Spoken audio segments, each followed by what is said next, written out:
Laras menatap bayangannya di cermin salon tempatnya bekerja. Rambutnya hitam panjang, tapi tak berkilau seperti pelanggan-pelanggan yang ia layani setiap hari. Wajahnya manis, tapi tak cukup untuk disebut cantik menawan. Kulitnya sawo matang, sedikit kusam, akibat sering terpapar panas matahari ketika ia pulang pergi bekerja naik angkot. Sejak kecil, ia sudah terbiasa dengan kehidupan sederhana. Ia lahir dan besar di sebuah desa kecil di Subang, dari keluarga petani yang penghasilannya hanya cukup untuk makan sehari-hari. Ia tumbuh dengan mimpi yang lebih besar daripada kebanyakan gadis di desanya. Laras ingin hidup mewah.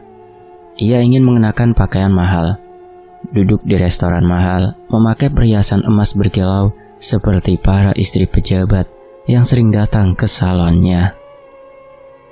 Di salon kecil tempatnya bekerja, Laras hanya seorang pegawai biasa. Tugasnya mencuci rambut, memijat kepala, dan menyiapkan alat-alat bagi pelanggan yang datang. Namun, ia selalu memperhatikan setiap pelanggan yang masuk, terutama mereka yang memiliki gaya hidup yang jauh dari jangkauannya. Istri-istri pejabat yang datang untuk krimbat atau sekedar merapikan rambut selalu datang dengan mobil mewah, mengenakan tas mahal, dan bicara tentang perjalanan mereka ke luar negeri, seolah-olah itu hal biasa.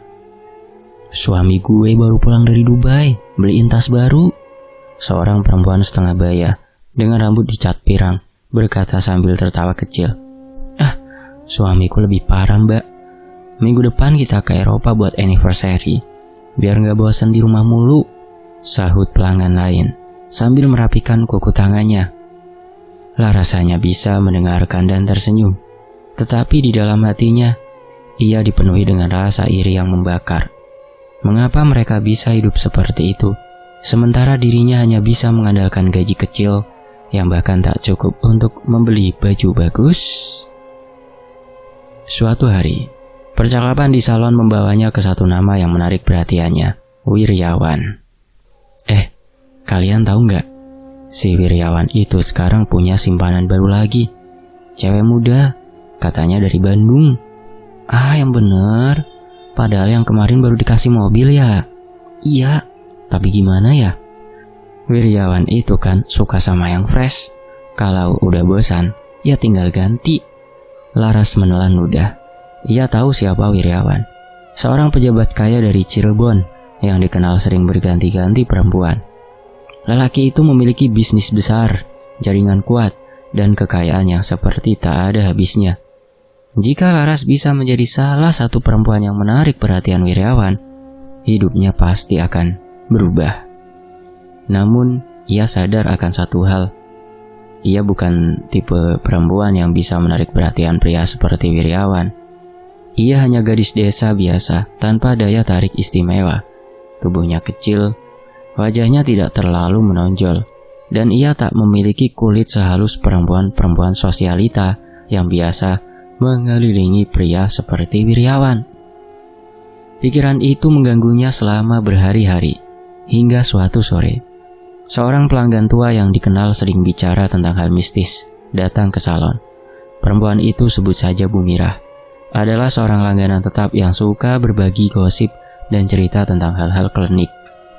Saat Laras datang memijat kepalanya, Bu Mirah tiba-tiba berbisik pelan, "Kamu ingin jadi cantik kan?" Laras terkejut dan hampir menjatuhkan botol minyak pijat yang dipegangnya.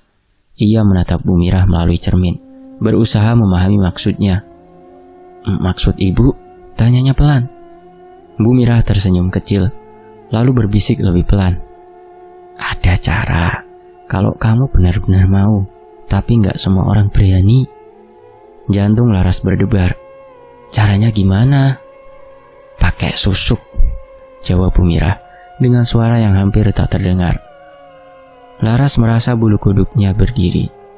Ia pernah mendengar tentang susuk, ilmu gaib yang bisa membuat seseorang terlihat lebih cantik, lebih menarik, dan lebih mempesona di mata orang lain. Konon, banyak perempuan yang menggunakan susuk untuk mendapatkan suami kaya atau mempertahankan pasangan mereka agar tak berpaling. Aku tahu orang yang bisa masangin susuk buat kamu, lanjut Bu Mira. Bukan susuk sembarangan. Ini susuk pusaka. Dukun yang bisa pasang ini bukan orang biasa. Dia pewaris ilmu kuno. Laras menelan ludah.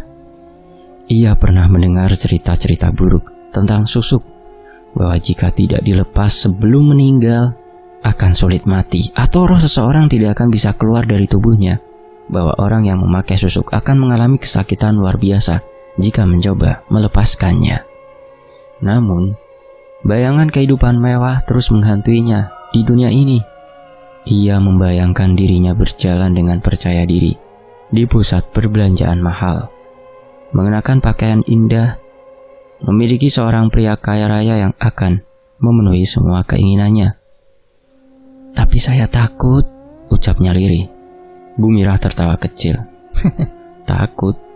Kalau mau sesuatu, ya harus ada pengorbanan. Hidup ini tidak gratis, nak. Keesokan harinya, Laras mencoba mengabaikan pikiran itu. Tetapi hatinya tak tenang. Ia mulai memperhatikan perempuan-perempuan yang berhasil mendapatkan pria kaya. Mereka semua memiliki satu kesamaan, kecantikan luar biasa. Sementara itu, ia tetap menjadi pegawai salon biasa yang hanya bisa melayani mereka, bukan menjadi salah satu dari mereka. Hari itu, Wiryawan datang ke salon untuk menjemput seorang perempuan muda yang sedang merapikan rambutnya. Perempuan itu sangat cantik, dengan kulit putih mulus dan tubuh sempurna. Wiryawan tertawa bersama perempuan itu, memegang tangannya dengan cara yang membuat Laras semakin iri. Saat Laras melihat bagaimana Wiryawan menatap perempuan itu, ia tahu bahwa ia tak akan pernah bisa menarik perhatian pria seperti Wiryawan tanpa bantuan. Malamnya, Laras tak bisa tidur. Ia terus berpikir tentang kata-kata Bu Mira. Jika ia tetap hidup seperti ini, apa yang akan terjadi? Ia akan menua sebagai pegawai salon biasa, mendapatkan gaji kecil, dan tak akan pernah bisa merasakan kemewahan yang ia impikan. Akhirnya dengan tangan gemetar, Laras menghubungi nomor yang diberikan Bu Mira. "Saya ingin pasang susuk," katanya lirih ketika suara berat seorang pria menjawab teleponnya. Dari seberang sana, terdengar tawa kecil. "Datanglah ke tempatku di pinggir hutan pesisir Cirebon," kata suara itu. "Kita akan membuatmu jadi perempuan yang diinginkan semua pria. Awake dewe bakal gawe sira dadi ayu." Laras menutup telepon dengan tangan gemetar, tetapi matanya berbinar. Ia tahu hidupnya akan segera berubah. Malam itu, Laras duduk di kamarnya dengan hati yang gelisah. Nomor yang diberikan Bu Mira masih tersimpan di ponselnya, dan suara berat pria di seberang sana terus terngiang di kepalanya. "Datanglah ke tempat kami di pinggir hutan pesisir Cirebon. Awake dewe bakal gawe sira dadi ayu." Laras tahu ini bukan keputusan kecil. Ia mencoba mencari info tentang Ki Jembar melalui gosip-gosip yang beredar di salon dan warung kopi yang biasa dia ngopi dan istirahat dari kesibukan di salon. Ya, nama itu ternyata bukan sembarangan. "Ki Jembar bukan dukun biasa," bisik seorang pelanggan salon yang lebih tua. "Dia pewaris ilmu hitam dari zaman kerajaan. Dulu leluhurnya adalah abdi dalam yang mengurusi ritual gaib untuk Seliraja." "Ada yang bilang dia bukan manusia biasa loh," sahut yang lain. "Orang-orang yang datang ke tempatnya pasti pulang dengan sesuatu yang mereka inginkan. Tapi hidup mereka gak akan pernah sama lagi." Laras menelan ludah. Jantungnya berdegup lebih kencang. Namun, ketakutannya kalah dengan ambisinya. Ia mengambil keputusan. 2 hari kemudian, Laras berangkat ke Cirebon dengan bus Bumel, Luragung Jaya. Perjalanan terasa panjang, walaupun bus itu selalu ngebut di Pantura, tetapi semangatnya tak goyah. Sesampainya di terminal, ia disambut udara panas khas pesisir yang bercampur dengan aroma garam laut dan ikan asin. Setelah melanjutkan angkot dari terminal Cirebon Kota, tibalah angkot itu di pinggir jalan sesuai tempat yang disebutkan oleh Ki Jembar akan ada orang yang menjemputnya. Seorang lelaki tua menunggu di pinggir jalan, mengenakan baju hitam dengan ikat kepala batik kumal. Ia menatap Laras dengan sorot mata tajam sebelum berkata, "Sira sing maring padepokan Ki Jembar, kamu yang mau ke padepokan Ki Jembar?" Laras mengangguk. Tanpa banyak bicara, lelaki itu mengajaknya naik ke atas motor bututnya. Laras menurut. Motor melaju meninggalkan keramaian desa, melewati jalanan sepi yang semakin lama semakin gelap. Setelah hampir 1 jam perjalanan, mereka memasuki jalan berbatu yang dikelilingi pepohonan tinggi. Laras mulai merasa ada yang aneh. Udara terasa lebih dingin, dan kabut tipis menggantung di sekitar jalan setapak. Sebentar lagi sampai, gumam lelaki itu. Namun di tengah jalan, Laras mulai mendengar sesuatu, suara tangisan. Pelan, sayup-sayup, seperti suara perempuan menangis dari kejauhan. Laras menoleh ke kanan, dan melihat sebuah telaga yang permukaannya berkilauan di bawah cahaya bulan. Tapi ada sesuatu yang mengganggu pandangannya. Tepat di tepi telaga, bayangan putih berdiri kaku. Laras tidak bisa melihat wajahnya, tetapi sosok itu tampak seperti perempuan berbaju panjang dengan rambut tergerai. Ia tercekat. Lelaki tua di depannya seolah tak peduli dan tetap melajukan motor. "Lihat ke depan," katanya singkat. Laras menelan ludah, memaksa dirinya untuk tidak melihat ke belakang. Namun, bulu kuduknya semakin berdiri ketika suara tangisan itu semakin dekat. Seakan-akan tepat di belakang telinganya. Lalu, dari sudut matanya, ia menangkap gerakan lain. Di antara pepohonan yang gelap, sesosok tubuh kecil berwarna putih melompat-lompat di kejauhan. Gerakannya aneh, seperti terombang-ambing oleh angin laut. Laras langsung menggenggam erat tasnya, menundukkan kepala, dan membaca doa dalam hati. Nafasnya tersengal, pocong laut. Beberapa menit kemudian mereka akhirnya tiba di depan sebuah gerbang kayu besar yang sudah tua. Di baliknya ada bangunan joglo besar dengan cahaya redup dari lampu minyak. Bau kemenyan langsung menusuk hidungnya.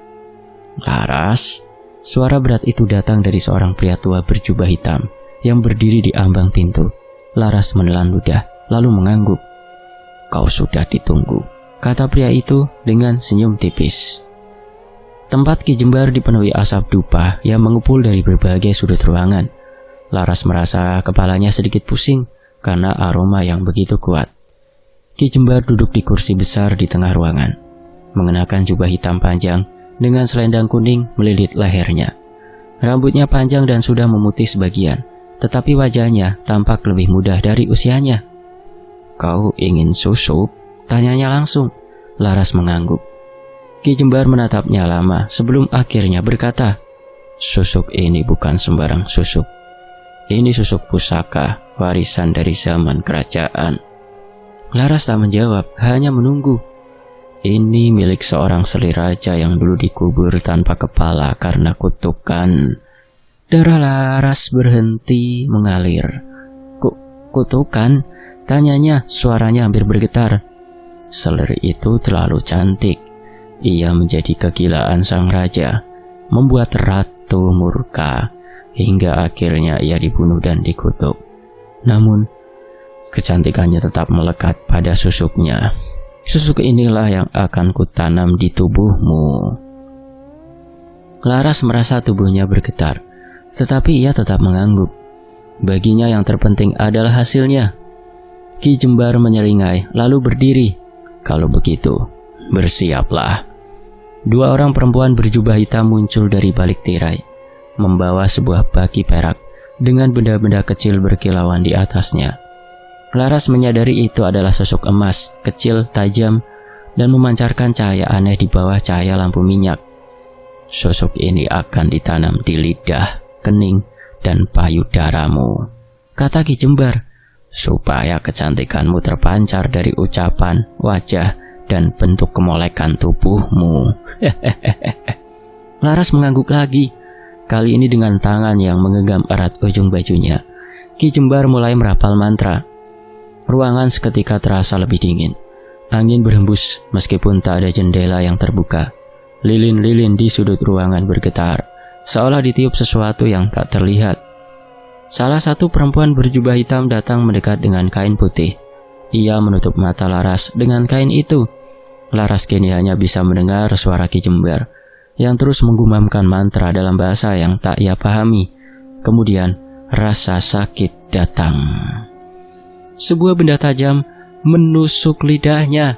Laras ingin berteriak, tetapi tubuhnya tak bisa bergerak. Sensasi panas menjalar dari lidah ke seluruh tenggorokannya. Tusukan berikutnya terasa di kening. Kali ini lebih menyakitkan, seperti bara api yang ditanam ke dalam kulitnya. Tusukan terakhir di payudara terasa lebih dalam, seolah ada sesuatu yang merayap masuk ke dalam tubuhnya. Laras ingin menjerit, tapi suara itu hanya bergema di dalam kepalanya. Dunia di sekelilingnya mulai memudar. Ia kehilangan kesadaran. Ketika Laras membuka mata, ia sudah terbaring di atas tikar dengan dupa yang masih mengepul di sekelilingnya. Kepalanya berat, tetapi ada sesuatu yang berbeda. Ia menyentuh wajahnya.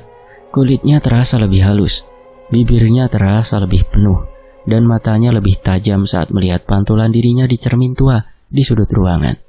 Di depan cermin itu, Ki Jembar tersenyum tipis. Kini kau bukan Laras yang dulu. Laras menatap bayangannya sendiri, dan untuk pertama kalinya dalam hidupnya, ia merasa benar-benar cantik, dan ia tahu ini baru permulaan. Laras bangun dengan tubuh yang terasa lebih ringan. Begitu menatap bayangan dirinya di cermin kamar, ia nyaris tak mengenali wanita yang berdiri di sana. Kulitnya sehalus porselen, bersinar seperti berlumur cahaya rembulan. Matanya lebih tajam, menggoda tanpa perlu usaha. Tubuhnya proporsional dengan lekuk yang seolah diukir oleh tangan dewa. Ia menyentuh pipinya, merasakan sensasi dingin yang aneh.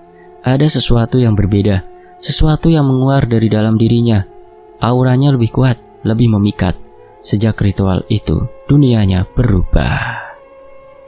Wiryawan, lelaki yang dulu hanya sesekali memberi perhatian, kini seperti orang yang terobsesi. Setiap pagi ia mengirim bunga mawar merah ke tempat kosannya. Untuk Laras, tiap malam ia datang dengan mobil mewah, membawakan hadiah-hadiah mahal. Baju branded lokal rancangan dari desainer ternama tanah air, tas bermerek, perhiasan berkilauan, semuanya diberikan tanpa pikir panjang. Mereka sering menghabiskan malam di restoran bintang 5 di kota, tertawa, berlibur menginap di villa, dan kadang menghabiskan waktu di luar kota beberapa hari. Laras yang dulu hanya bisa mengagumi kehidupan sosialita dari jauh, kini menjadi bagian dari mereka. Namun di balik semua kemewahan itu, ada Ratna, istri sah Wiryawan, wanita yang mulai merasa perubahan sikap suaminya. Wiryawan menjadi lebih pendiam di rumah, sering pulang larut, dan bahkan mulai menghindari sentuhan Ratna. Awalnya ia mengira suaminya hanya sibuk dengan pekerjaan, tetapi firasatnya mengatakan ada sesuatu yang lebih dari itu. Suatu malam ketika Wiryawan tertidur, Ratna mengambil ponselnya dan mencari sesuatu yang bisa menjadi petunjuk. Tangannya bergetar, ia menemukan pesan-pesan romantis dari nomor asing. Foto-foto seorang wanita muda berambut panjang, cantik dan menawan, Laras. Ratna menggigit bibirnya, matanya berkilat penuh dendam. Sementara itu, Laras mulai merasakan sesuatu yang tidak beres.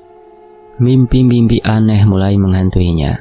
Dalam tidurnya, ia melihat sosok seorang wanita bergaun kerajaan, berdiri di sudut ruangan yang gelap. Wajahnya tidak terlihat karena kepalanya tidak ada. Dari leher yang menganga, darah menetes perlahan, merembes ke lantai. Setiap kali Laras mencoba bergerak, suara tawa lirih terdengar, mengalir seperti bisikan angin. Jangan ambil yang bukan milikmu.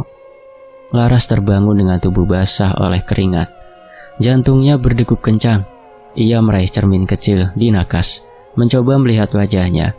Namun alih-alih bayangan dirinya yang biasa, ia melihat sesuatu yang lebih mengerikan.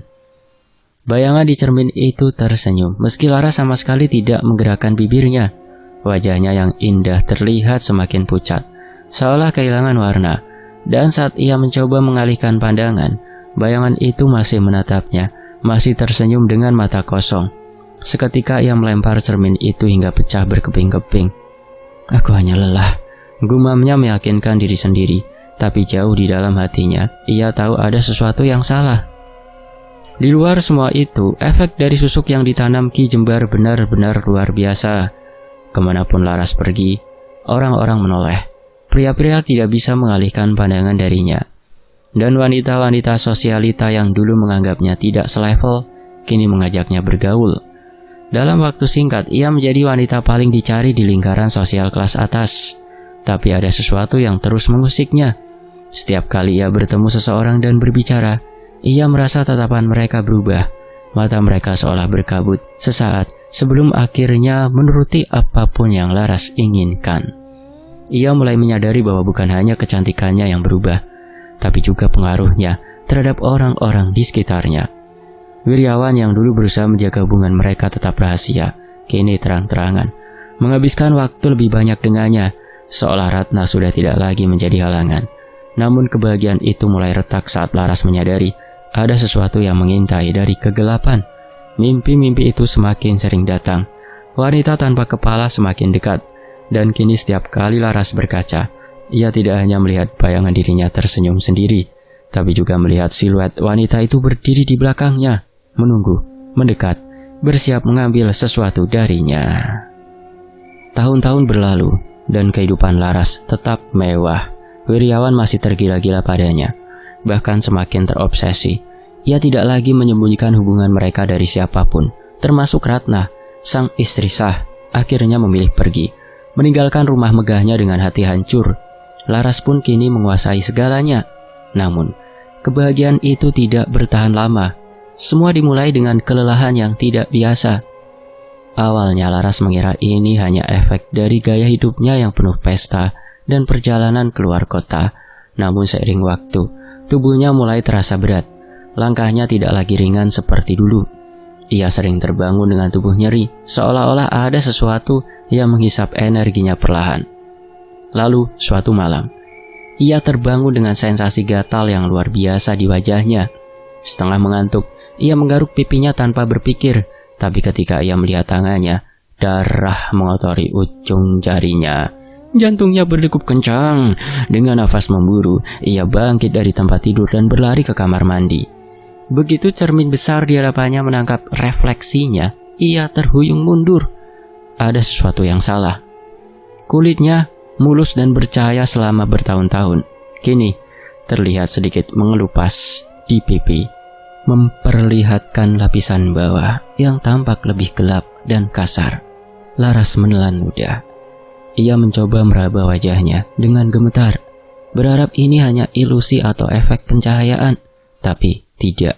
Ketika ia menekan sedikit, serpihan kulit itu semakin terkelupas, meninggalkan rasa nyeri perih yang menyengat.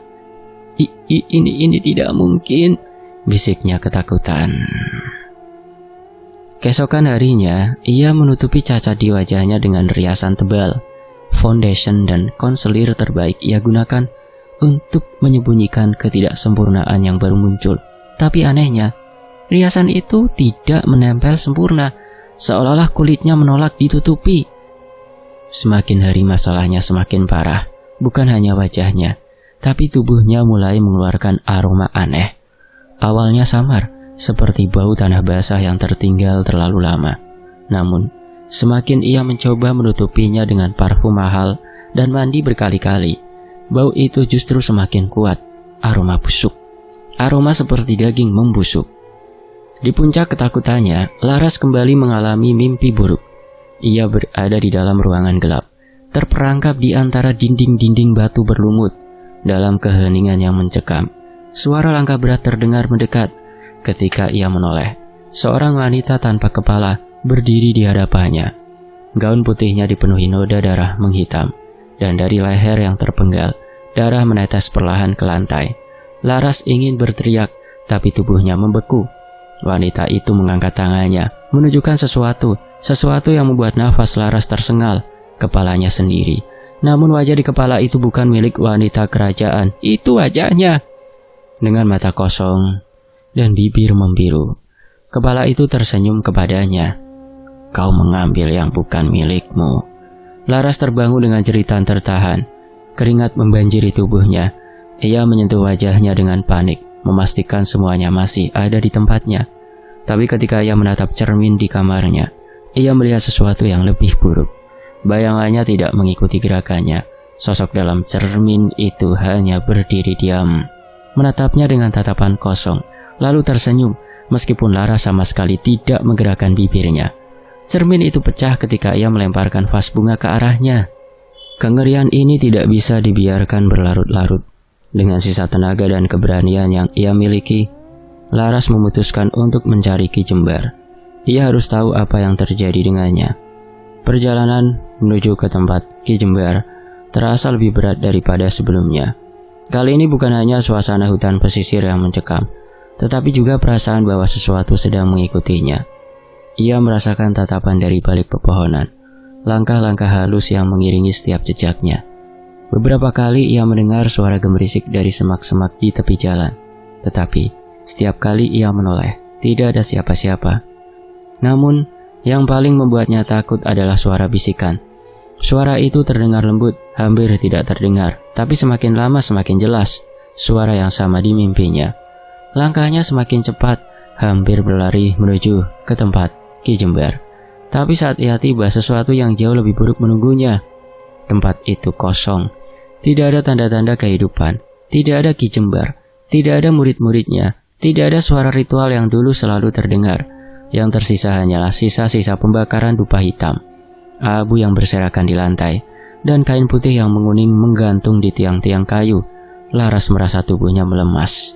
Di mana semuanya? Gumamnya panik. Ia melangkah lebih dalam. Matanya mencari-cari sesuatu yang bisa menjadi petunjuk, tetapi yang ia temukan hanyalah sebuah altar kecil yang sudah usang, rusak, dengan bekas lilin merah meleleh di sekitarnya. Namun, sesuatu menarik perhatiannya. Di antara abu dan sisa-sisa ritual, ada sebuah cermin kecil yang setengah pecah. Tangannya gemetar saat ia meraihnya, dan begitu ia melihat pantulannya, nafasnya tercekat. Dalam pantulan itu, wajahnya bukan lagi wajah manusia biasa. Kulitnya semakin mengelupas. Bagian bawahnya terlihat seperti daging membusuk. Matanya berwarna hitam kelam, dan bibirnya pecah-pecah dengan warna ungu kebiruan. Dan di belakangnya, wanita tanpa kepala itu berdiri. Semakin dekat, semakin dekat. Laras pulang dengan tangan kosong, menatap pantulan dirinya di cermin dengan mata yang semakin dipenuhi ketakutan. Wajahnya yang dulu begitu cantik, kini perlahan berubah menjadi sesuatu yang mengerikan. Kulitnya mulai membusuk dan belatung-belatung kecil merayapi pipinya. Setiap kali ia mencoba membersihkan luka-luka itu, dagingnya terasa melunak, seolah siap terkelupas dari tulangnya. Laras menggertakkan gigi, menahan rasa jijik, perih, sakit yang bercampur dengan kepanikan. Ia tidak bisa menerima ini. Tidak mungkin hidupnya berakhir seperti ini. Laras mencoba berbagai cara untuk menyembuhkan diri. Ia pergi ke dokter, berharap ada penyakit medis yang bisa menjelaskan kondisinya.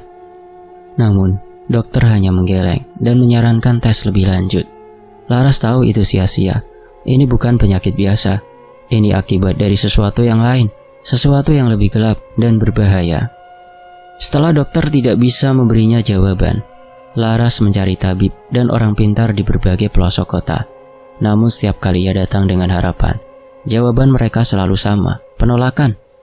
Beberapa hanya menggeleng tanpa berani menyentuhnya, sementara yang lain bahkan tak sudi membiarkan Laras duduk di rumah mereka. "Maaf, Dok," kata seseorang dukun tua di desa terpencil. "Aku tidak bisa menolongmu. Apa yang ada dalam tubuhmu bukan hanya susuk biasa. Ada sesuatu yang lebih besar yang terikat padamu." Laras menggigit bibirnya yang mulai pecah-pecah. "Tolong, Mbah, saya rela membayar berapapun." Dukun itu menghela nafas, menatap Laras dengan iba. "Bukan soal uang, Dok. Susuk yang kamu gunakan tidak hanya mengikat laki-laki kepadamu. Susuk itu juga mengikat arwah si pemilik asli. Itu sebabnya tubuhmu membusuk, karena tubuhmu bukan lagi sepenuhnya milikmu." Jantung Laras mencelos. Ia menatap kedua tangannya yang mulai menghitam di beberapa bagian. sesuatu dalam dirinya berteriak bahwa waktu yang ia miliki tidak banyak lagi. Setelah penolakan demi penolakan, Laras mulai mengingat cerita lama yang dulu pernah ia dengar dari neneknya tentang telaga mayit, tempat di mana arwah para seliraja yang mati penasaran masih bergentayangan. Konon, siapapun yang mandi di telaga itu bisa mendapatkan kecantikan abadi, tapi dengan satu syarat, ia harus menukar jiwanya. Laras tidak peduli, ia sudah kehilangan segalanya. Jika ada kemungkinan untuk mengembalikan kecantikannya, ia akan melakukannya. Tanpa membuang waktu, Laras segera pergi ke telaga itu. Perjalanan menuju ke sana tidak mudah. Hutan di sekitar telaga begitu lebat, dengan udara yang lembab dan sunyi. Tidak ada suara burung atau serangga. Seolah-olah seluruh alam menahan nafas, mengawasi kedatangannya. Saat Laras tiba di tepi telaga, airnya tampak hitam pekat. Tidak ada riak, tidak ada pantulan bintang di permukaannya. Hanya kegelapan yang terasa seperti lubang tanpa dasar. Laras berdiri di sana, menggigit kuku dengan gelisah. Ia tidak tahu harus berbuat apa. Tiba-tiba, suara bisikan terdengar dari dalam air. Suara itu lirih, seperti nyanyian angin yang menggoda. Masuklah Laras, masuklah ke dalam air, dan tubuh barumu akan kau dapatkan. Laras menoleh ke sekelilingnya, tapi tidak ada siapa-siapa. Hanya pohon-pohon tua yang berdiri diam, seolah mengawasi dengan penuh rasa ngeri. Ia menelan ludah, tangannya bergetar. Apakah benar aku bisa mendapatkan tubuh baru? Gumamnya. Bisikan itu semakin kuat. Ya, masuklah. Semua akan kembali seperti semula, lebih cantik, lebih kuat. Laras menutup mata sejenak. Ia tahu ini gila. Tapi, apalagi pilihannya? Ia tidak bisa hidup dengan tubuh yang membusuk seperti ini. Dengan langkah ragu, ia mencelupkan kakinya ke dalam air. Dingin, terlalu dingin. Seolah-olah ribuan tangan halus menariknya ke dalam. Ia merinding, tapi tetap melangkah hingga akhirnya air mencapai pinggangnya. Lalu tiba-tiba sesuatu mencengkeram kakinya. Laras menjerit, mencoba menarik dirinya keluar, tapi genggaman itu terlalu kuat. Dari dalam air muncul sesosok wanita berpakaian seperti selir kerajaan, tapi tanpa kepala. Darah hitam mengucur dari lehernya yang putus, merembes ke dalam air, membuat telaga semakin gelap. Laras berusaha mundur, tapi tubuhnya terasa lumpuh. Wanita itu mendekat, tangannya yang kurus dan berkerut mencengkeram lengan Laras dengan kekuatan yang mengerikan. Tukar tubuh. Laras menggeleng, air mata mengalir deras. Tidak, aku hanya ingin kembali seperti semula, teriaknya. Tapi sosok itu tidak peduli. Ia menarik Laras semakin dalam. Laras menjerit menggapai-gapai permukaan, tapi bayangan hitam mulai menelannya. Udara dalam paru-parunya habis. Pemandangan di sekitarnya berubah menjadi kegelapan total. Sebelum semuanya hilang, suara bisikan terakhir terdengar di telinganya. Kini tubuhmu bukan lagi milikmu. Laras mencoba berteriak, tapi yang keluar dari mulutnya hanyalah gelembung udara terakhir, lalu sunyi. Pagi itu, kabut tipis masih menggantung di atas telaga ketika seorang petani yang hendak mengambil air pertama kali melihatnya. Tubuh itu mengambang di permukaan air yang hitam pekat, terombang-ambing perlahan seperti boneka usang yang dibuang begitu saja. Ketika petani itu mendekat, jantungnya nyaris berhenti berdetak. Wajah Laras sudah hancur, kulitnya seperti meleleh, meninggalkan rongga kosong di tempat matanya dulu berada. Bibirnya terkoyak, memperlihatkan gigi-giginya yang berwarna kehitaman. Rambut panjangnya mengambang di sekelilingnya seperti jaring laba-laba.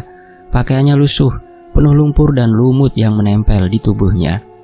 Teriakan petani itu menggema di sepanjang desa. Tak butuh waktu lama bagi warga untuk berbondong-bondong datang ke telaga. Beberapa wanita menutup mulut mereka, mual melihat kondisi tubuh Laras.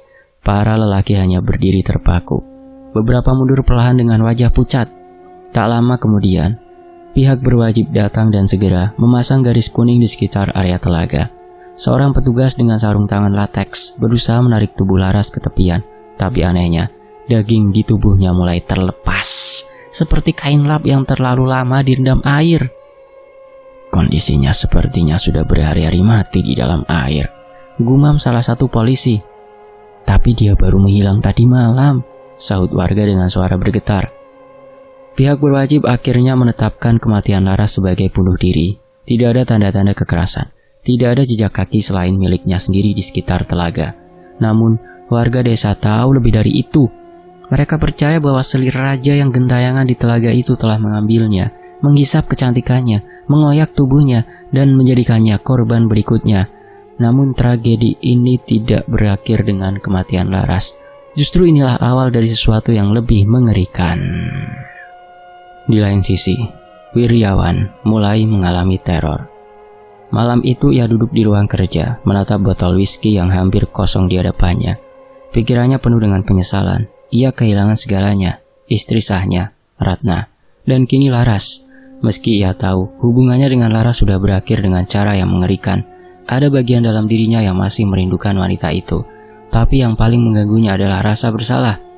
Jika saja ia mendengarkan Ratna lebih awal, jika saja ia tidak jatuh ke dalam pesona Laras.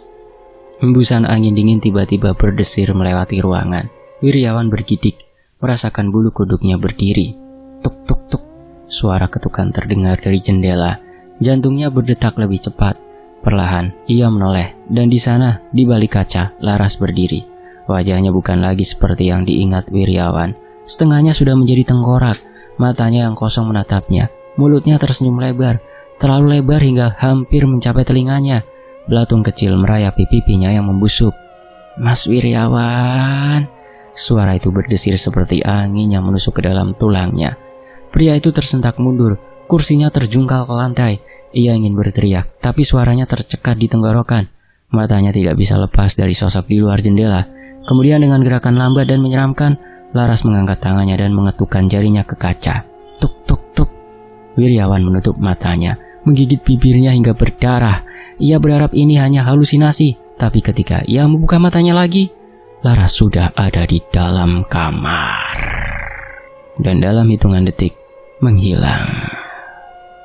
Setiap malam, Laras semakin sering muncul di rumah Wiryawan. Ia tidak hanya berdiri di sudut kamar. Kadang ia juga berbaring di samping Wiryawan, menyentuh wajahnya dengan jari-jarinya yang membusuk.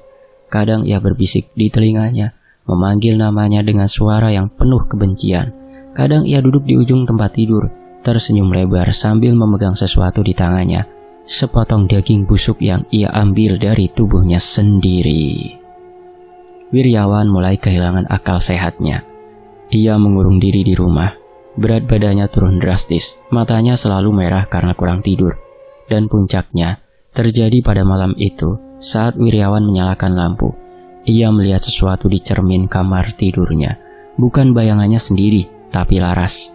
Ia berdiri di belakangnya, lebih dekat dari sebelumnya. Dan kali ini ia berbisik di telinga Wiryawan. "Kau akan bersamaku selamanya." Malam itu tetangga mendengar suara teriakan dari rumah Wiryawan. Dan keesokan harinya, ia ditemukan terduduk di sudut kamar. Tubuhnya gemetar, matanya kosong. Ia hanya bisa mengulang satu kalimat dengan suara parau. "Jangan biarkan dia mendekat, jangan biarkan dia mendekat." Tapi semua sudah terlambat. Wiryawan telah kehilangan segalanya, harta, jabatan, dan kewarasannya. Malam di kota Subang membawa hawa mistis. Tapi kos-kosan bekas Laras tinggal kini menjadi pusat kengerian. Kos-kosan itu tidak banyak, hanya satu rumah yang dibuat kos-kosan per kamar oleh pemiliknya.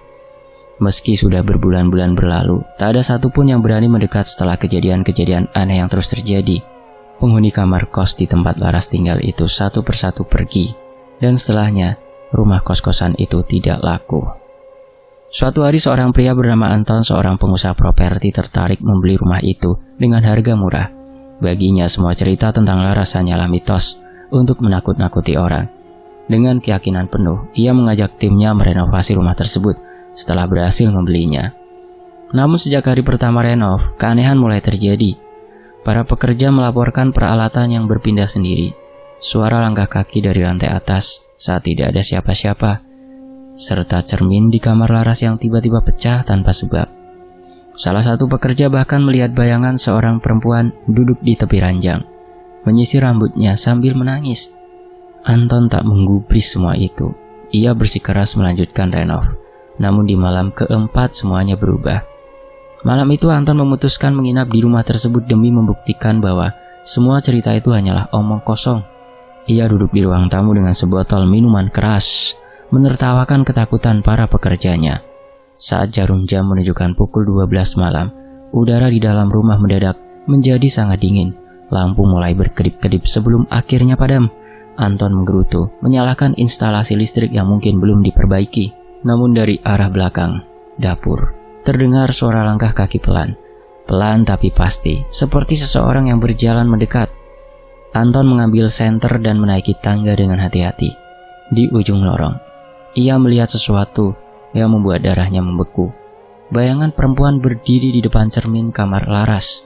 Perlahan bayangan itu berbalik, memperlihatkan wajah yang setengah hancur dan dengan mata kosong yang menganga.